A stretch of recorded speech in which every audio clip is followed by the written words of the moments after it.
You may meet someone and it can be profoundly explosive. Like the sexual and the physical chemistry can be profoundly explosive. In my experience in working with people, most of the time, I see you behaving in a way that I think is, I don't want to say beneath you, but is out of character, or that is hurting you or hurting others. I have a duty and responsibility to... Let's get into it. Does true love exist? Nope. Talk to me about that. It's a yes and no, I think. It depends how you define love, right? It depends how you define truth and true love as well. And so, you know, if we look at the map of consciousness developed by Dr. Hawkins, you look at love vibrating or operating at a level of 500. There's a numerical value attached to various states of expression and conditioning, right? So just to break that down for people, the David Hawkins scale essentially says there's 14 or 15 human emotions. And if you were to measure a human or things around the human at these emotional states, they would be vibrating at a lower speed or at a higher speed. And so things that are feeling better and you're enlightened or in love or in joy, you're vibrating much faster and you're putting off a higher frequency.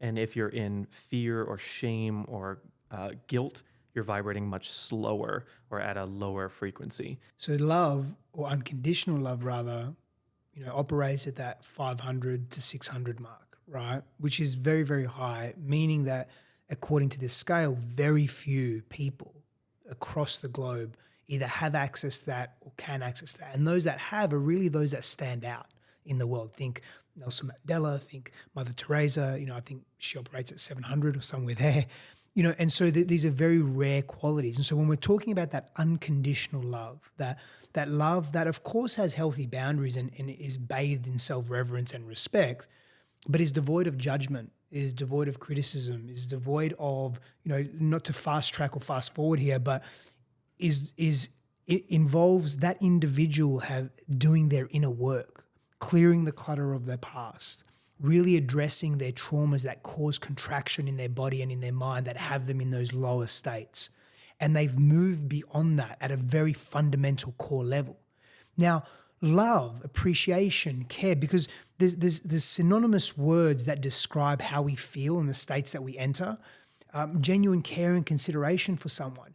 But there's layers and depth to this, right? There's stages to this. So does true love exist? Absolutely it does. And it doesn't. And if we define that, what is that? It's really difficult to define. That's the issue. Like, I think one of the issues that we have is it's easier to find apophatically. In other words, what it isn't. It's easier to define what it is not than what it is. I know that sounds paradoxical, but life is full of paradoxes, and we also want to put everything in a box. We need an answer for everything. Think about why the scientific model is rampant in our world. Nothing against the scientific model. I love it, and I'm in science big time. But it's also representative of the materialist culture that we live in. In other words, we need certainty. We need known. And the paradox with love specifically, because love is mysterious. Love is the embodiment of a feminine energetic, right? And it is the void. It is the mystery. It is the unknown. By definition, love is mysterious. Love is unknown. Yet we're trying to make love known. Whether we're putting it in a circle, a triangle, a square, it doesn't matter. We're trying to make it known. That's the issue. The more we try and make it known, the less we're in the moment of experiencing love. And that's how you'll know what love is, true love. I love it. I love it. So what you're saying is maybe much like health. I'll give you an example. I was with some friends, some really great friends, and they were describing to me some of the health challenges that they were facing. And these are incredibly healthy people. And these are people who are young, they're vibrant. And I come from a health and wellness background. I worked with Olympic athletes. That was my whole world for a long time. And I just have this embodiment after being in that world for so many years at the highest levels. And I just said, you're always going to have something going on. There will never be a time where your body is 100% perfect. As a matter of fact, maybe just say that 70% is what we might consider good. Like, you are in great health if you feel mostly good some of the time. And it's absolutely okay to be tired. That doesn't mean you're not healthy. It's okay to have mold toxicity. That doesn't mean that you're unhealthy. Mold is everywhere, literally everywhere on Earth. Yeah. You're not going to, maybe top of Mount Everest, maybe you're going to get away from it, you know? Yeah. But outside of that, these things, while you can be doing things to help them, maybe looking at optimal health is the awareness and moving towards better health at all times. And so are you saying with love, the optimum might be being aware of love and moving towards more love at all times? Yeah, and moving away from contraction, moving away from deep-seated fear, moving away from anger, guilt, shame, jealousy, envy, moving away from those states that we often embody for too long a period of time that then becomes the norm. It's moving away from that to create spaciousness for what love could be. And David Hawkins also speaks to addiction. This is really interesting, because it's when we take these external substances, such as ecstasy as a drug, as a substance, as an example, it suppresses that guilt, that anger, that sadness, that depressed state of being, the rage that we have within us. And when we're not feeling that, guess what we have access to? Literally love and ecstasy and deep care and consideration for others and forgiveness. But that's not sustainable. That messes with our physiology, it messes with our biochemistry, it messes with our psychology. We can't constantly be in and on ecstasy, as an example. You would die. You would break. Your body would physiologically break down. That chemical interaction won't last. But again, I don't want to mean to fast forward. I know we'll get there in our good time. But doing that inner work, it gives us an opportunity to more genuinely, sustainably access those deeper states of being. I'm not saying that anger and rage. See, anger is an interesting one. It's both destructive and constructive, right? It helps us move towards courage, which helps us move towards neutrality at 250. Courage is at 200, which helps us break free of those contractions and constrictions. So anger is a very interesting one. But the point is that if we remain in that state and we're not willing to look at ourselves and wish for a different life, we're only going to stay in where the vast majority of humanity is. I'm going to throw out something that's combative, knowing that we're going to find an answer here. Does that mean that I can be in a successful relationship with anyone if we're both open to getting better, no matter where we start from? That's a really interesting question.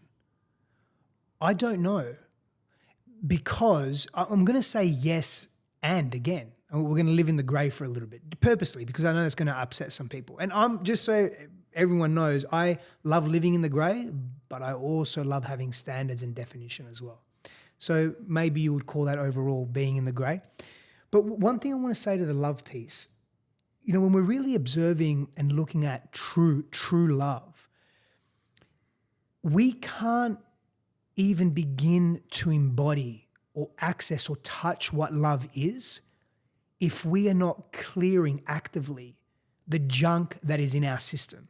The tightness that's in our nervous system, the overactivated sympathetic nervous system, the junk that's in our psychology, the low self-worth, the low self-interest, the demeaning nature of self, the self-critic, the rage that lives inside us because we're still angry that dad left when we were 3 years old, or that mum didn't nurture us and care for us and was an alcoholic.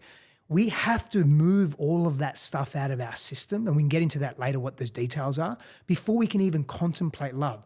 So I almost want to say a big F you to all those people saying, oh, I want love.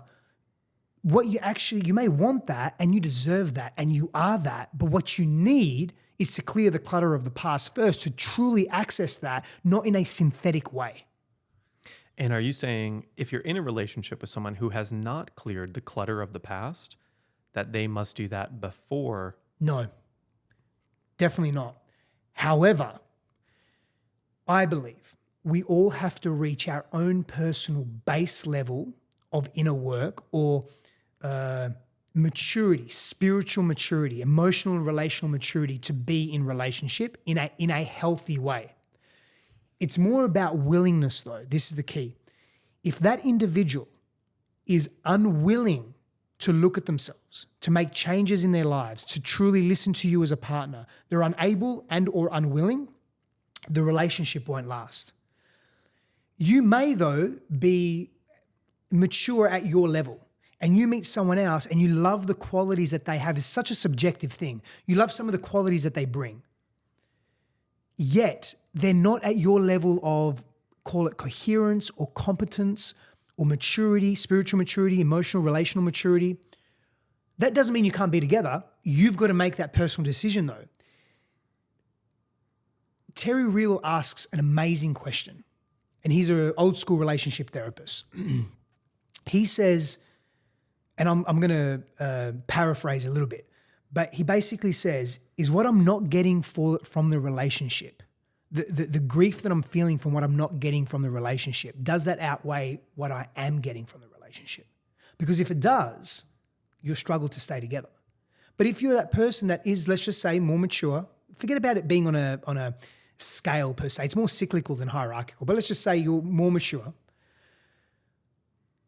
and you see that your partner is not there, but they're willing to go there and you're willing to meet each other, and the grief of what you're not getting doesn't outweigh the things that you are getting from the relationship, then you'll more than likely stay.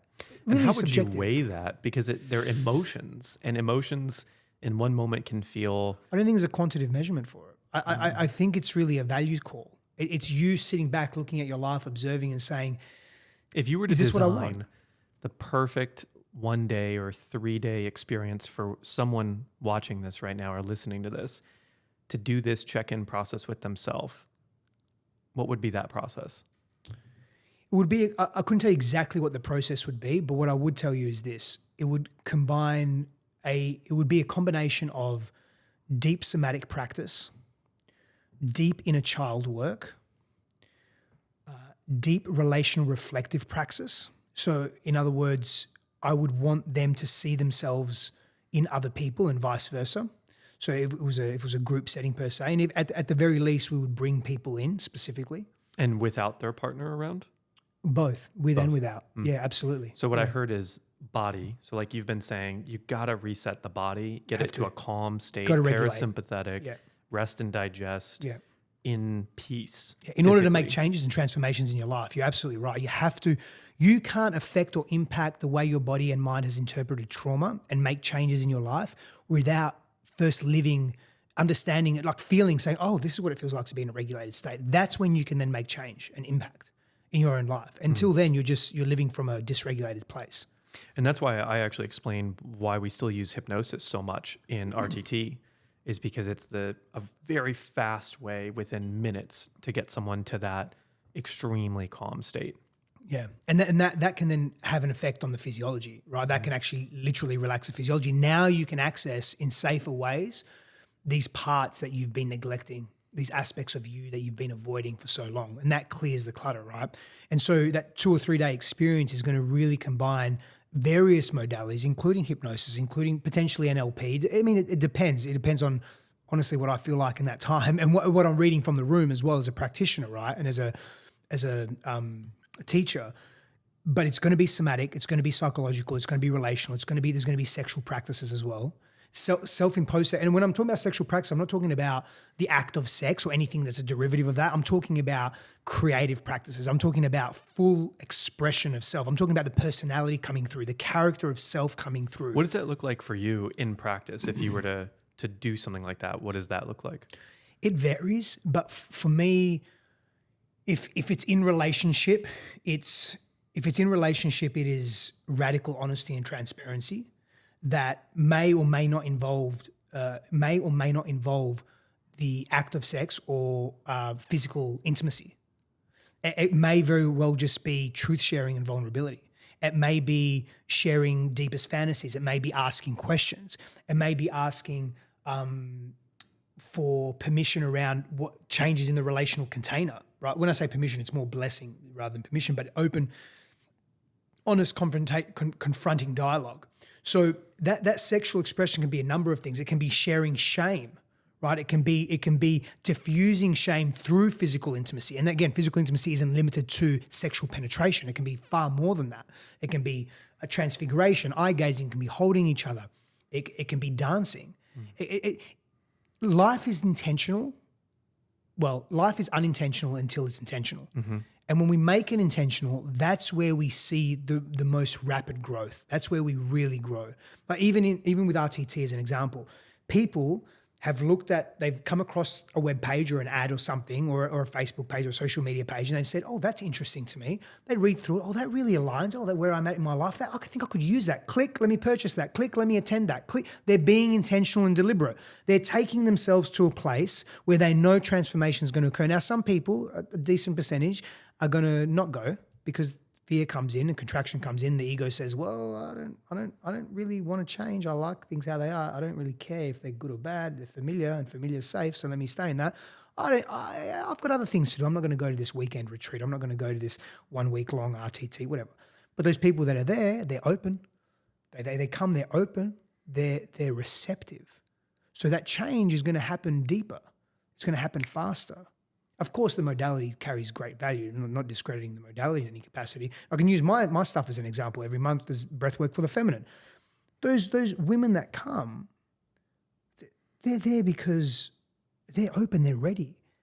The modality's great, absolutely. Sure, I didn't invent the modality. And I'm sure that the space that I hold is in integrity. I know it is, and all of those good things. But that person's ready. That person's there. They're receptive. They're doing it. By simply placing yourself in there, you're winning. Absolutely. So let's talk about this. As a summary of that, you said somatics, so getting the physical body into a good state where you feel at peace. Doesn't mean all the pain is gone. Doesn't mean that. Just means you feel calm and at peace.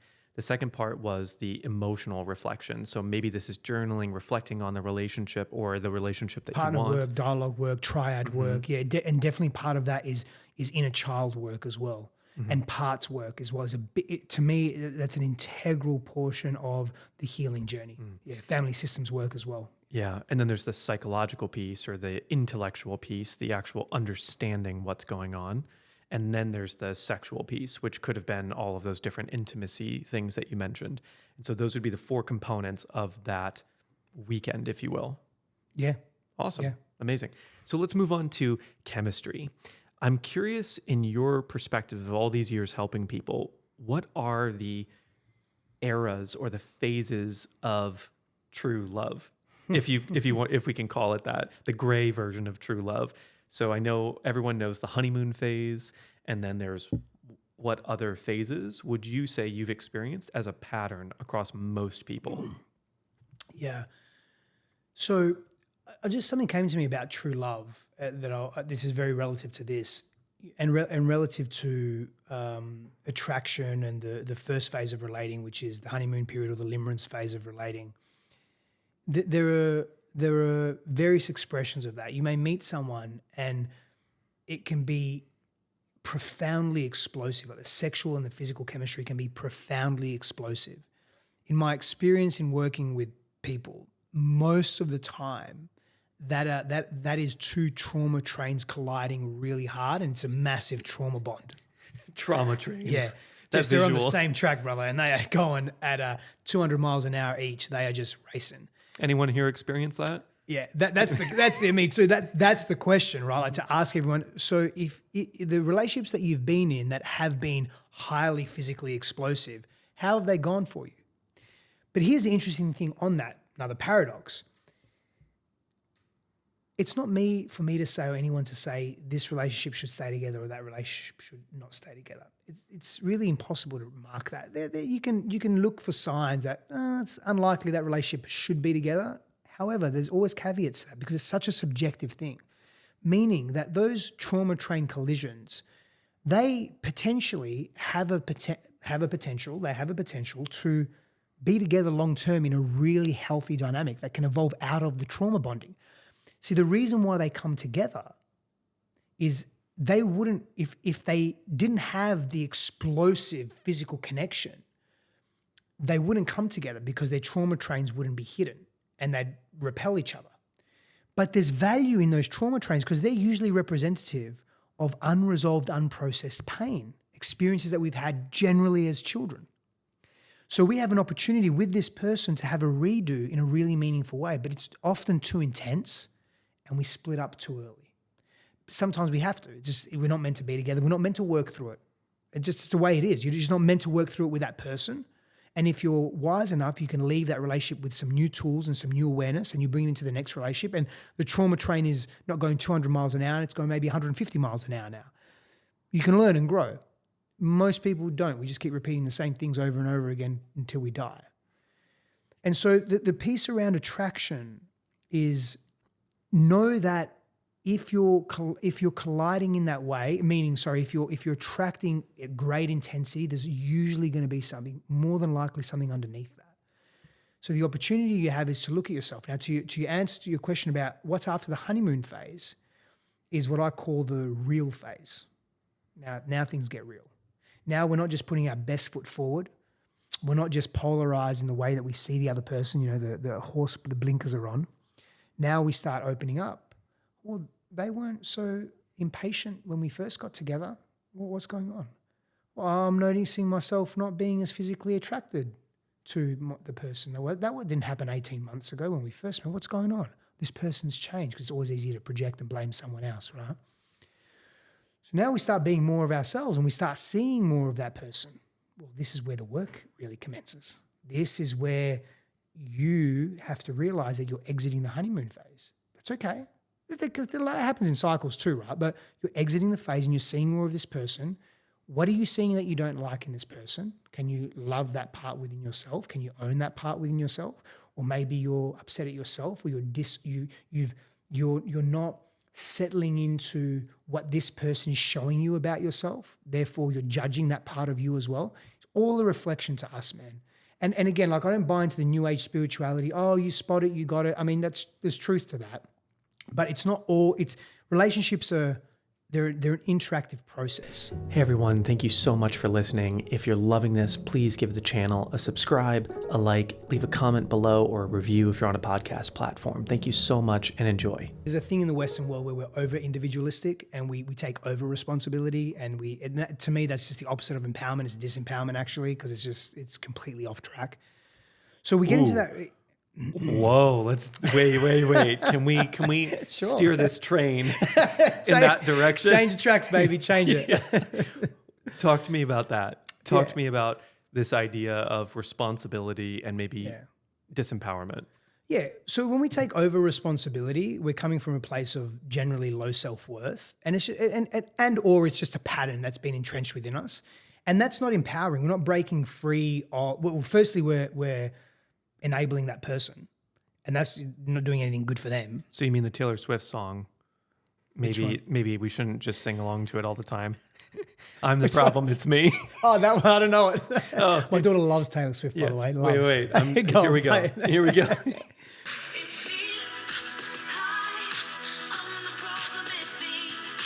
I know this song. Well, I mean, in context to that, she's scheming. She's obviously being manipulative or being dishonest in the relationship. So yes, it is her in that sense. However, we can take over responsibility where we now are pedestalizing our partners or the person in our lives, and we're not seeing how they're not in integrity in the relationship with us. And so we're taking responsibility for them. I'm all for you taking responsibility for you, but if you're taking over responsibility, you're disempowering yourself in the sense that you're not giving yourself an opportunity to actually grow through the pattern that you need to break, and you're enabling that other person, and you're idolizing them. So you're in infatuation, and you're people pleasing. Now you're maximizing their needs and minimizing your own. That's not healthy. The continuation of that is not healthy for you as an individual. So what you're saying is, in relationship, whether that's significant other, coworker, friendship, business partner, by saying they're always the problem, that's not healthy, and saying I'm always the problem, that's not healthy. And so you're giving me that middle ground answer of harmony and balance. Yeah, and one of the ways we access, very, very well put, and one of the ways we access that is through curiosity and compassion.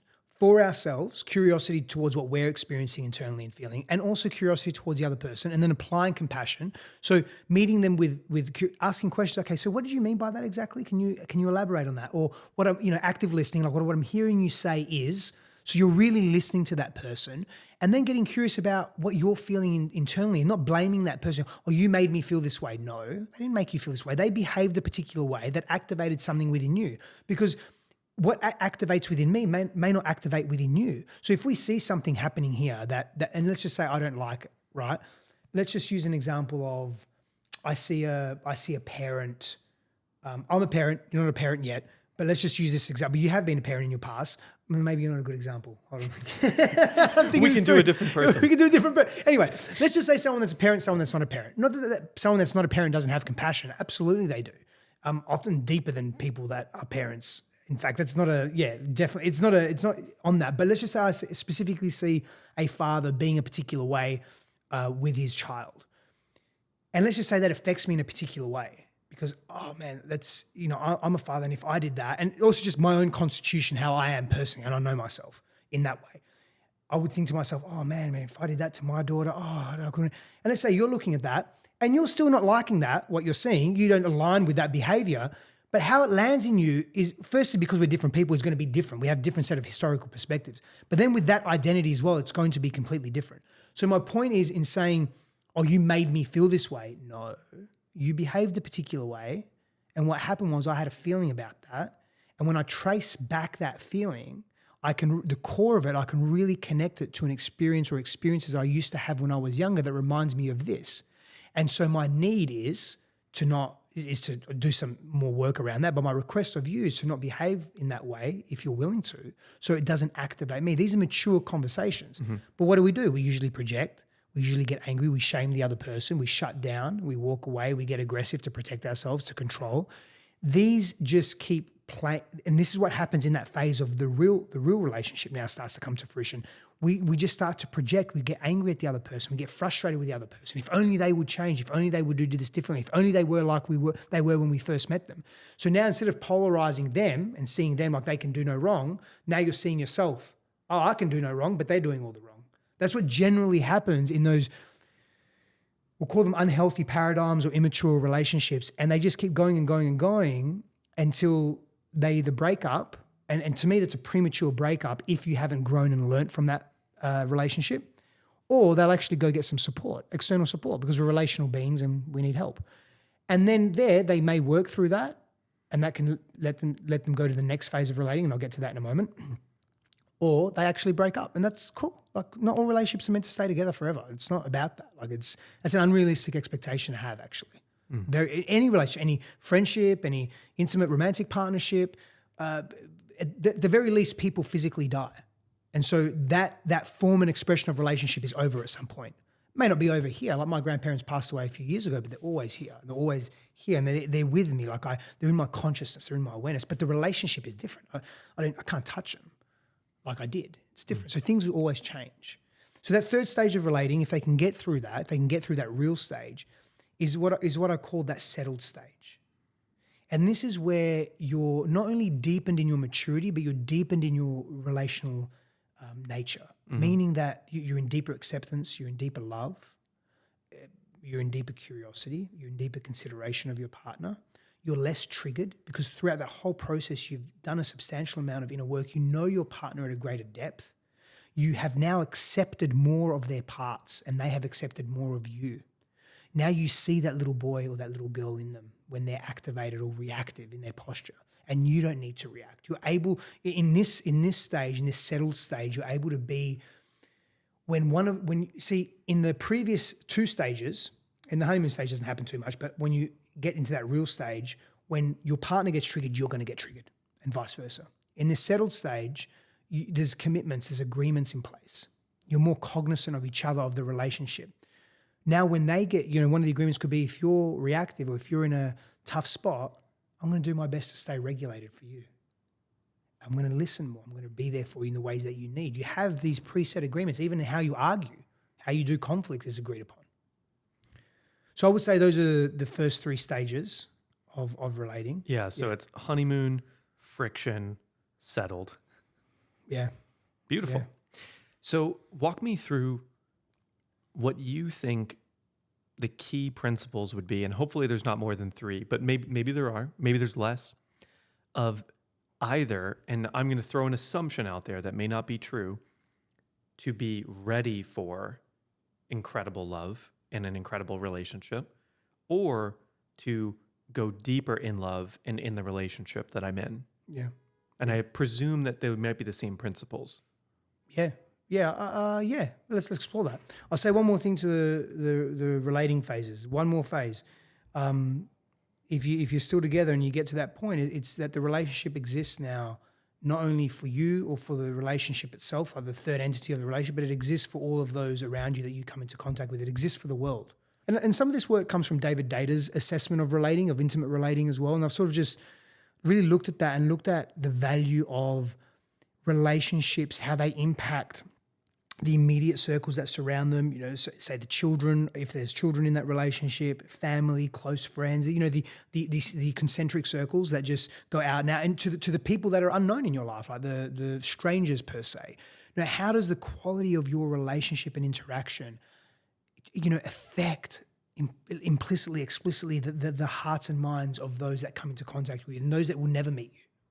I think and you won't be able to start to really ask that question until you move through those phases of relating. You know, especially you have to get to that settled phase. Of course, and you know, you and Christine are such a good example of that because, of course, being who you both are, everyone's going to say, "I wonder how Steph and Christine would handle that situation," or sometimes poorly. Is the answer, and that's okay. You know, this is the whole point of true love: is it is gray. So. Let's go to the principles, and then I've got a question about that. Yeah, cool. Ask me the question again if you don't mind. So, assuming that the principles are the same for whether or not I want to be completely ready for amazing love in my life, and I want to go even deeper in the love that I am already a participant in.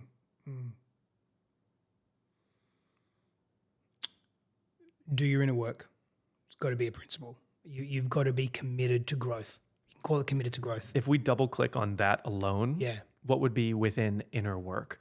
So for you and Christine, what is inner work? Like, what is it? What are the principles of doing that? Yeah. And I'm gonna speed us through this a little bit. I'm gonna chug the train a little bit faster, which is, I know you're gonna say somatics, emotional, cognitive or intellectual, and the sexual. Yeah. If we go past that, principles of what are some daily practices or beliefs that you consistently work on? Yeah, so take responsibility for your side of the road. Keep it clean. Keep your side of the road clean. And only your side. Yeah. That's interesting, actually. Hold on a second. That's yes. And only your side. Yes, and this is an agreement. And for me personally, an expectation in relationship that if I see, you and I again, well, Christine, it doesn't really matter. In any meaningful relationship that carries value in life, if I see you behaving in a way that I think is, I don't want to say beneath you, but is out of character or that is hurting you or hurting others, I have a duty and responsibility to let you know. Now, can I clean it up for you? No, I can't. I believe I have, hey, your side of the road there is getting dirty. This is our road. Two wings of the same bird here. Your wing's not working. Or you're in a boat and we're rowing. You're not rowing. You got to row more. Or you got to tell me so I can slow down and we can work this out together.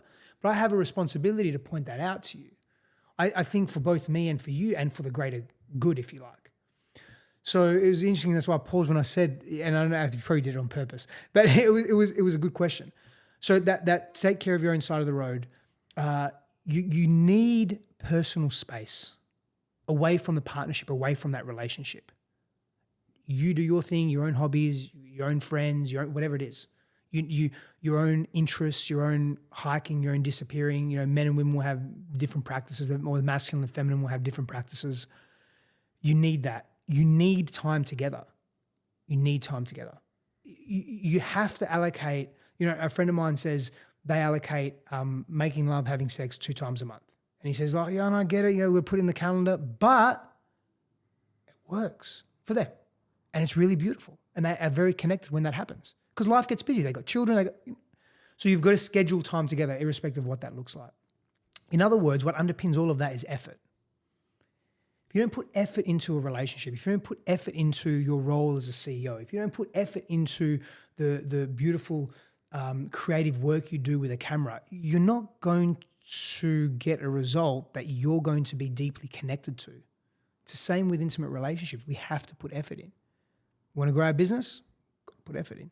So effort's a big one under that particular principle, yeah. And so to hit a summary of these 3 principles, what I heard you say there is, number 1, the 4 things we talked about earlier, make sure your nervous system is regulated. You'll never be able to really gauge a relationship, significant other or otherwise, if you're in a fight or flight state. So make it a practice to regulate the nervous system. That's going to be huge. I also heard you say time apart and time together.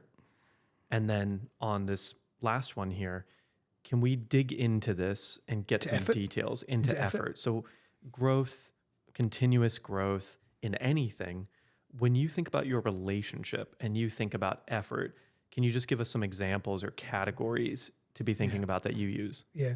We both, Christine and I, need to be advocates. And if one isn't being, for whatever reason, because they're consumed with something else, one of us needs to take that lead, so to speak, to be advocates for us spending time together and blocking out that time. And that may tangibly look like, okay, I need to organize a babysitter, or I need to organize, which could be Christine's mama or whatever it may be, so that we can go and have some lunch and work out together and do a golf lesson. I've just started golf, by the way. I've bagged golf all my life. So, it's not a sport. I love it. You love it now? I love it. Pickleball? Have you ever played before? No, golf. But have you I done love pickleball? pickleball. Okay. Yeah, pickleball's great. Yeah, no, I love golf too. I wish you play. I've never played. So golf, I haven't played yet. Probably I'm just getting lessons, but I love Perfect. it. Yeah, learning. Perfect. Learning, We can go to learning. Top Golf. Yeah, that's where I'm going. It's so much fun. I love it. Perfect. So, and I'll tell you why, side note on this. I've lived most of my life just force and power, like, and I don't necessarily mean in an oppressive, coercive way, but just power through, I'll do whatever I've got to do. I'm a generator. Like I've got infinite batteries. I'll just go. I'm like, I heard Jung say, well, I didn't hear him say it. I read Jung share. If you do, he was specifically referring to your first half of life and your second half of life, but I don't look at it that way because I feel I'm going to live a lot longer than 80 years, a lot longer. So it's the first part. But he says, if you're doing the second half of your life like you've done the first half of your life, you're making a grave mistake, you've missed something. And I really thought about that. I sat with that for a long time. And I thought to myself, I want to do life differently. I want to be more patient. I want to have more finesse. I want to be more accurate. And so golf really represents that. And so I'll do the next phase of my life a little differently. So I'm growing and learning, right? So I also am forming these like really beautiful, I think I'll have someone cook up some imagery for this interview where the first principle you give us is the road. So clean up your side, but allow communication to the other side of like, hey, I think there might be an issue. The second one is, time on your side of the road and time in the middle of the road together. And then the third one is like this time together that's intentionally spent to do new things and to grow together. Yeah. And so this golf for you is this big transformation of who you've always been into a refined version, an even more refined version. Absolutely, of you. Man. Yeah. And I'm sure the same for her as well, where she's trying new things. Yeah, for sure, man. And it's fun. And the novelty and the variety and the fun and the play it's paramount. It's so necessary. And if we would look at those principles again in intimate relating, you have to have fun and play. You have to have fun and play in your relationship. How do you do that? How do I personally do that? With Christine. With Christine. So an example of that is playing golf and learning new things. Travel is big for us as well. Like we love traveling, especially me. Joy, fun and play with our daughter. So that family time, watching her grow and just, talking about her, helping her develop, being interested in her life and what she's interested in. That shared interest is really beautiful. Obviously physical intimacy as well, like fun and play and like deepening that. That's fun and playful, obviously. But it's creating novelty and variety and shared interests that is in alignment with our values as a coupledom, right? Because there's lots of, like, for example, I could go do a whole bunch of like high risk, high adrenaline sports, and that's novelty and variety. And there's part of me that would definitely want to do that. And now being a father, there's part of me is like, I'm a little more cautious. But knowing how I know Christine, that wouldn't work for her because she's just a different person, how she sees the world. That would be very scary for her. So while I'm in novelty and variety, that would cause friction. And that's the time apart. So if there's certain things that you need, you can go and do that. Yeah. And within, and in relationship, it is within reason per se. Like this is why you forge agreements in relationship and you you settle into those agreements. And sometimes you're not going to agree. And sometimes you're going to have to agree to disagree. And sometimes that disagreement becomes a non-negotiable. And this is all a personal practice, a personal journey in the relationship because everyone's different. Not everyone's going to be like Christine. Not everyone's going to be like me. I could divorce tomorrow and find another person and they will be completely different to Christine. Does it make it better or worse? No, it's just the different. agreements will be completely different with a different person. Yeah. Yeah. And I've fully experienced the pendulum that you've described throughout this entire conversation of been sort of the Buddha enlightened, nothing bothers me. Like I'm on my side of the road and that's all. And, if you have problems with my side, don't talk to me about the problems with my side. And then I've been on the flip side of your side's all messed up and you need to fix all of the things and don't talk about mine. Or if you do, like I'll fix it, but like you need to fix yours, you know? And I've now had the experience you're discussing of this interplay of like, come over to my side, let me know. Actually, it would be nice if you told me what could be better. Yeah. And I'm going to come over to your side and learning how to communicate that. Mutual respect with your sides of the road and how you've learned to caretake. Oh yeah, this is deep, man. So but there's a maturity to that. So there's a self-worth level that you've reached that you can say, welcome to my side of the road. Tell me what you don't like. I may or may not change it, but I'm actually able to listen. I'm not going to feel humiliated or rejected. I'm not going to move into my adaptive or wounded inner child and become reactive and shut down or oppress you or tease you or humiliate you. I'm going to actively listen. I'm going to respect what you're seeing. I'm going to value it. And then I'm going to make an informed choice of, does it serve me to change that? That, my friend, is maturity. That is doing the inner work. Like we can go to all the different places and I appreciate your simplicity and not that you take a reductionist approach, but you want to make it accessible to people. I love that. And if there's one principle, do your inner effing work. Like just do your inner effing because everything comes from that. I'm gonna attempt a simplification on that as well in the vocabulary of it, of do the inner work. And I want to massage this with you and find what we can agree on here. As an agreement, everyone's watching this happen. And we've been watching this the whole time, actually. If you go back and listen to it, this is all we've been doing, is doing the inner work, building a life for yourself and together that really represents your own values. And as an example, and I think a lot of people are going to have similar values. Most people have them. They use different words. But let's say I want to live a beautiful life. Like I really would love to go to bed at night thinking, I'm in progress, and I'm happy with what I did today and how I spent my time. And I made some mistakes. I'm going to get better. That's the goal at the end of the night, just to have that gratitude that like I'm on the right path, no matter how hard the day was. Okay, I'm moving forward. So that's a value that I think everyone has. Another value is I'm taking care of myself, my physical, emotional, intellectual well-being, spiritual well-being. That's another value that everyone's going to have in different forms. And then, of course, the relationships in my life, whether that's connection and community, significant other, children, parents, grandparents, wider community. And those are sort of the values of all of humanity. Different words, different placements maybe. Doing the inner work is moving towards even more of satisfaction and fulfillment in those three areas. Yeah, growth, love, freedom. Yep. I agree. Yeah. Okay. Yeah. Sweet. So, final question for you, Steph. Yeah.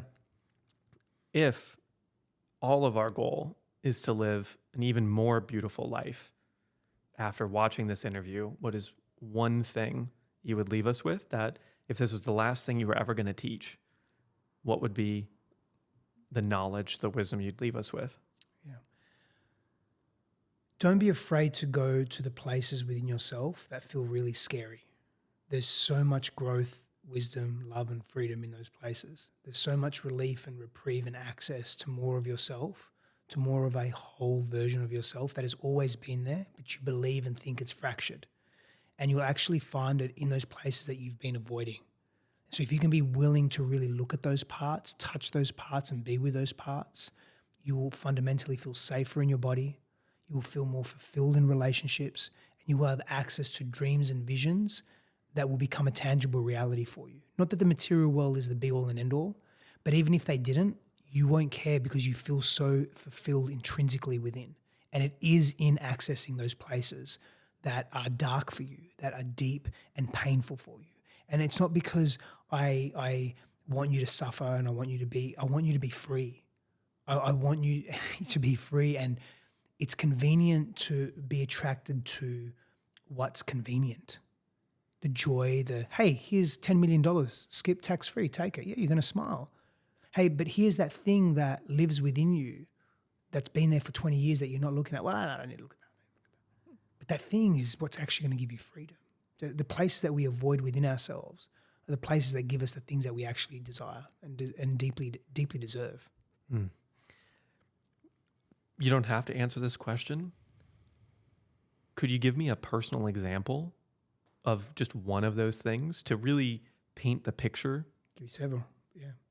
So I spent a lot of my life in love compulsion and sex addiction, and I used sex and love and validation from the feminine, from women, and novelty and variety and peak experience such as orgasm as a way to deflect and avoid looking at that pain that I was running from. And that pain that I was running from was feeling that I wasn't loved when I was younger, that I wasn't cared for. I was in an unsafe, volatile, uncertain environment, and I didn't want to feel that again. And the greater the pain, my brother, the greater the pleasure is required to mitigate that pain. And my drug of choice, or my act of choice, was sex, was love, was chasing and pursuing that, was external validation. That was what gave me the high that distracted me from that pain that was really governing my life. And the masks that I was wearing, the false bravado and the muscles that I was building and the tattoos and all those things. And so nothing wrong with building muscles, nothing wrong with tattoos, but your come from matters. And what I realized was that my come from was coming from a place of compensation. And so that's an example. I'll give you many more. Amazing. Steph, when people fall in love with you at this interview and they want to learn so much more about you, where do they go? What do they do? Social media is at Stefanos Sifandos, whether you're a TikToker or a Grammer or whatever you are. At Stefanos Sifandos, my website, stefanosifandos.com. And every month, ladies, breathwork for the feminine. So it's stefanosifandos.com/feminine. It's a 3-hour powerful immersive. It's somatics, it's live coaching, it's integration work, it's body work, it's breath work, obviously, breath work for the feminine. The beautiful thing is it transcends cultural barriers. We have, generally every month over 1,000 women from over 50 or 55 countries come and attend this. And it's because it's live in person, live streamed, and it's recorded. So we have that access to the live stream. It's a pay what you can model. It's very accessible for the virtual model. And it's a beautiful practice to, even at the very least, release, create some space in your body for the month. Come and be together in community and breathe and give something to yourself. And if you're working through something or actively something is bothering you in your life, maybe you've just had a breakup or you've just lost your job or some tensions coming up with your parents, it's a great place to come and really unload and release that. And it sounds like you've constructed it exactly to deliver that somatic relaxation that we've been discussing this whole time. Yeah. Beautiful. Thank you so much for coming on, Stefanos. Appreciate you, brother.